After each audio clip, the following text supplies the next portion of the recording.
Aujourd'hui, je viens de finir la lecture de Les Hauts de Hurlevent d'Émilie Brontë. Émilie Brontë écrit très tôt des chroniques avec ses sœurs.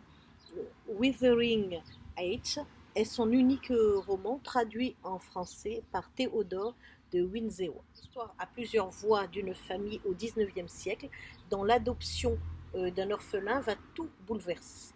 Alors, je vous fais la lecture de l'arrivée de ce père de famille avec ce garçon. Vois, ma femme, j'ai jamais été si exténuée de ma vie, mais il te faut accepter mon fardeau comme un présent de Dieu, bien qu'il soit presque aussi noir qu'il sortait de chez le diable. Nous fîmes cercle et, par-dessus la tête de Miss Cathy, j'aperçus un enfant malpropre, déguenillé, aux cheveux noirs, assez grand pour marcher et parler. À son visage, nous l'eûmes même jugé plus âgé que Catherine. Pourtant, quand il fut sur ses pieds, il se borna à regarder d'un air étonné autour de lui et à baragouiner indéfiniment quelque chose que personne ne put comprendre. J'étais effrayée et Mrs. Earnshaw était toute prête à le jeter à la porte.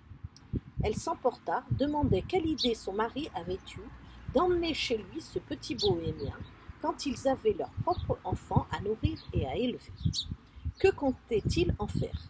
Était-il devenu fou?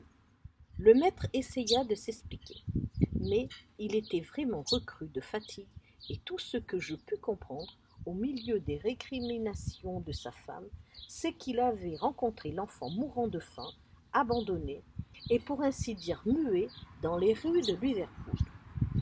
Il l'avait recueilli et s'était enquis de son propriétaire.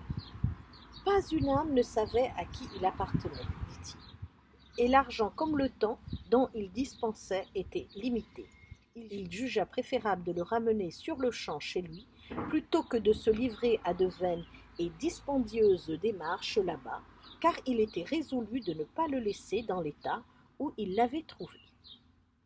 En fin de compte, ma maîtresse se calma en maugréant, et Mr. Earnshaw me dit de le laver, de lui donner des effets propres et de le faire dormir avec les autres enfants.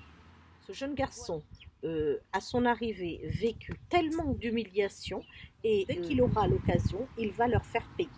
Telle une tragédie, les personnages peuvent se catégoriser en témoins, en victimes et en acteurs de la cruauté des passions. La vengeance va se jouer sur 2 générations. Dans la première partie du roman, tourne autour de Heathcliff, de son amour pour Catherine et de sa jalousie pour Edgar Linton, le mari de Catherine. Un amour destructeur qui est troublant, car on ne sait jamais si cet amour est partagé ou pas, ou si ce n'est que de l'amitié ou de l'affection. Là-dessus, Catherine n'est pas très explicite sur ses sentiments, ce qui déroute à la lecture.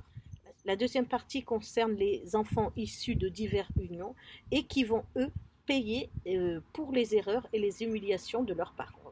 Linton, Arton et Cathy vont expérimenter la loi de la jungle où ne survivent que les plus forts. Des témoins qui deviennent des victimes qui vont se métamorphoser en acteurs et des acteurs qui deviennent aussi des victimes. La boucle est bouclée. Alors l'amour, les héritages, l'éducation constituent les thèmes principaux du roman. Des longueurs dans la description, certes, et dans la topologie entre les domaines, donc le lecteur a des difficultés à suivre certaines filiations, mais la passion et la cruauté tiennent en haleine.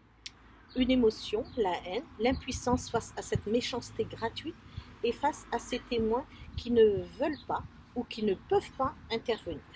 Je me suis souvent attendue à ce que la mort puisse les délivrer de cette tragédie, mais l'instinct de survie est souvent plus fort que la mort.